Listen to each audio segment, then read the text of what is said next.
Bonjour chers auditeurs. Bienvenue sur votre chaîne.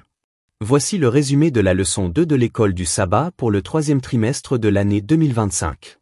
N'oubliez pas de vous abonner et de cliquer sur l'icône « J'aime » pour soutenir notre mission d'enseignement de la Bible à travers le monde. Le titre de cette leçon, le buisson ardent. Le texte à mémoriser se trouve dans le livre de l'Exode, chapitre 3 versets 7 à 8.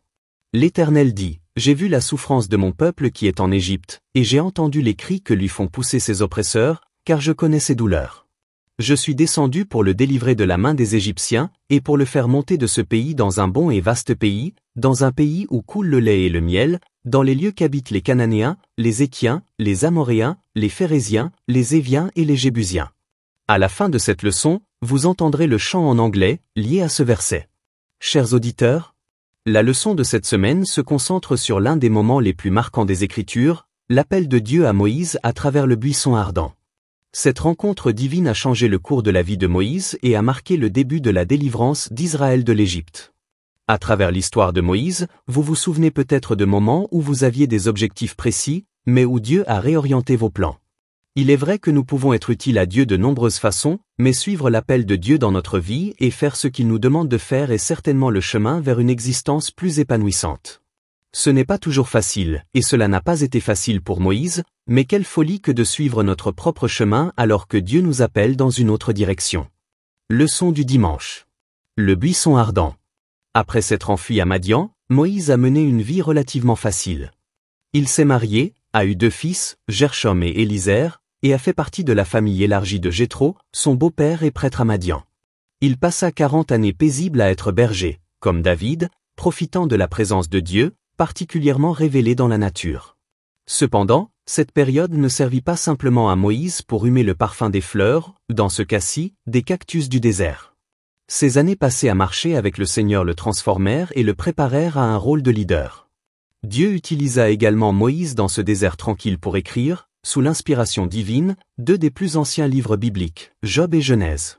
Moïse a également reçu de Dieu des informations cruciales sur le grand conflit, la création, la chute, le déluge, les patriarches, surtout, le plan du salut. Ainsi, Moïse a joué un rôle déterminant dans la transmission à toute l'humanité de la véritable connaissance du Dieu vivant, notre Créateur et soutien, et de la connaissance de ce que Dieu fait face au péché qui a ravagé cette planète. L'histoire biblique et l'histoire du salut n'ont guère de sens sans le fondement essentiel que Moïse nous a donné, sous l'inspiration divine, en particulier dans le livre de la Genèse. Le Seigneur avait promis à ses patriarches que leurs descendants hériteraient de Canaan, une promesse que Moïse connaissait certainement. Ainsi, avant même de le dire, Dieu ouvrait déjà la voie à Moïse pour qu'il sache ce qui allait arriver et le rôle crucial qu'il allait jouer. Leçon du lundi. L'ange du Seigneur, le Christ dans l'Ancien Testament. L'ange du Seigneur qui est apparu dans le buisson ardent n'était pas un simple messager, c'était le Christ lui-même. Cette apparition préincarnée de Jésus souligne la profonde implication personnelle de Dieu dans l'histoire humaine. Dieu a révélé qu'il voyait l'oppression de son peuple, qu'il entendait ses cris et qu'il descendait personnellement pour le sauver. Il a ensuite dit à Moïse qu'il serait l'agent humain de cette mission divine.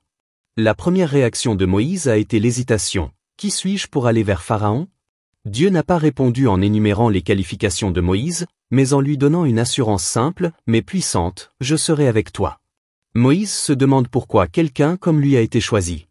Dès le début, nous avons ici une indication de son caractère, de son humilité et de son sentiment d'être indigne de la tâche qui lui est confiée. Chers auditeurs, pourquoi l'humilité et le sentiment de notre propre indignité sont-ils si importants pour quiconque cherche à suivre le Seigneur et à faire quoi que ce soit pour lui ? Leçon du mardi. Le nom du Seigneur. Dieu se présente à Moïse sous le nom d'Éhégé Hacher Éhégé, qui signifie littéralement « Je serai celui qui serai » ou « Je suis celui qui suis ». Dans Exode chapitre 3 verset 12, Dieu utilise le même verbe Éhégé qu'au verset 14, lorsqu'il dit à Moïse « Je serai ». Cela signifie que Dieu est éternel. Il est le Dieu transcendant, ainsi que le Dieu immanent, et il habite avec ceux qui sont contrits et humbles d'esprit. Le nom Yahweh souligne l'intimité de l'alliance de Dieu avec son peuple. Contrairement à El Shaddai ou Elohim, qui font davantage référence à la puissance et à la transcendance de Dieu, Yahweh reflète son caractère moral, son amour et son désir de relation. Connaître le nom ou invoquer le nom de Dieu n'a rien de magique. Il s'agit de proclamer son nom, c'est-à-dire d'enseigner aux autres la vérité concernant ce Dieu et le salut qu'il offre à tous ceux qui viennent à lui avec foi. Leçon du mercredi. Excuse. Moïse a de nouveau essayé de se dérober à la tâche que Dieu lui avait confiée. Il ne voulait pas aller en Égypte et affronter Pharaon. Après tout, il avait déjà échoué lorsqu'il avait précédemment tenté, de son propre chef, d'aider les Hébreux. Malgré les signes et les assurances écrasantes, Moïse a avancé 5 excuses pour résister à l'appel. Qui suis-je? Quel est ton nom? Et s'il ne me croit pas? Je ne suis pas éloquent. Envoie quelqu'un d'autre, s'il te plaît. À chacune de ces excuses, Dieu répondit avec compassion et puissance, offrant des signes tels que le bâton qui se transforma en serpent, la main lépreuse guérie, l'eau changée en sang, et finalement en permettant à Aaron de parler au nom de Moïse. Pourtant, malgré tout cela, la résistance de Moïse montre la tendance humaine à sous-estimer la capacité de Dieu à agir à travers la faiblesse. Dieu est patient avec nos doutes, mais il attend également de nous confiance et obéissance. Les excuses retardent la destinée. Leçon du jeudi. La circoncision. Les étudiants de la Bible sont choqués lorsqu'ils lisent qu'après que Moïse eut obéi au Seigneur et commencé son voyage de retour en Égypte, le Seigneur était sur le point de le tuer. D'après le contexte de l'histoire, il est évident que le problème était la circoncision. Son plus jeune fils n'était pas circoncis, comme l'exigeait l'alliance abrahamique. Dans un moment déroutant, Moïse avait omis de circoncire son fils, négligeant ainsi l'alliance même qui définissait l'identité d'Israël. Sa femme, Zipporah, une femme d'action, est intervenue et a accompli l'acte afin de sauver la vie de son mari. Cet incident nous rappelle de manière frappante que le leadership spirituel exige une obéissance totale. Si Moïse devait diriger le peuple de Dieu, il devait être irréprochable dans le respect de l'alliance. Une obéissance partielle reste une désobéissance. Les dirigeants, en particulier, doivent être des exemples de fidélité aux commandements de Dieu. Leçon du vendredi. Le pouvoir d'un oui. Avec le recul, nous voyons Moïse comme une figure emblématique de la foi, mais rien de tout cela ne serait arrivé s'il n'avait pas répondu oui à l'appel de Dieu. Sa réticence initiale, sa peur et son sentiment d'inadéquation étaient réels, mais lorsqu'il a obéi, l'histoire a changé. Au cours de ces années tranquilles à Madian, Moïse n'était qu'un humble berger. Mais en se soumettant au plan de Dieu, il est devenu prophète, libérateur et législateur.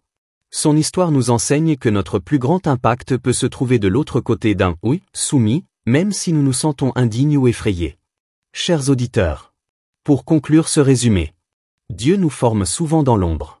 Dieu choisit les humbles, l'indignité de Moïse était précisément la qualité que Dieu pouvait utiliser. Yahweh est personnel, aimant et présent. La grâce de Dieu peut gérer nos peurs, mais nous devons tout de même obéir. Il n'y a pas de compromis dans l'obéissance, même de petites désobéissances peuvent mettre en danger notre marche avec Dieu. L'histoire du buisson ardent ne concerne pas seulement Moïse, elle nous concerne aussi. Elle nous rappelle que Dieu voit notre douleur, entend nos cris et nous appelle à faire partie de son plan de rédemption. Il équipe les faibles, donne du pouvoir aux hésitants et est fidèle pour nous accompagner partout où il nous envoie. Comme Moïse, nous sommes également appelés à retirer nos sandales, notre orgueil, notre peur et nos excuses, et à nous tenir pieds nus sur la terre sainte, prêts à dire « Me voici ». Que Dieu vous bénisse.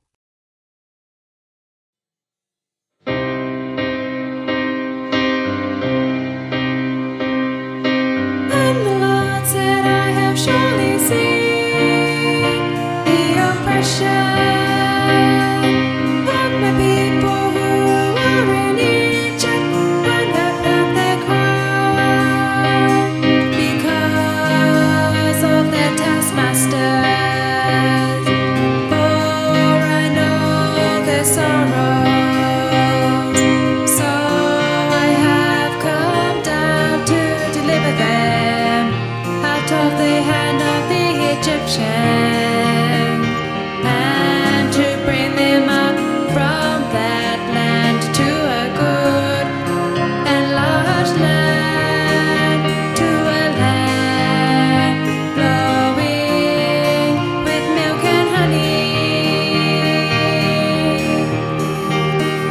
Exodus chapter 3.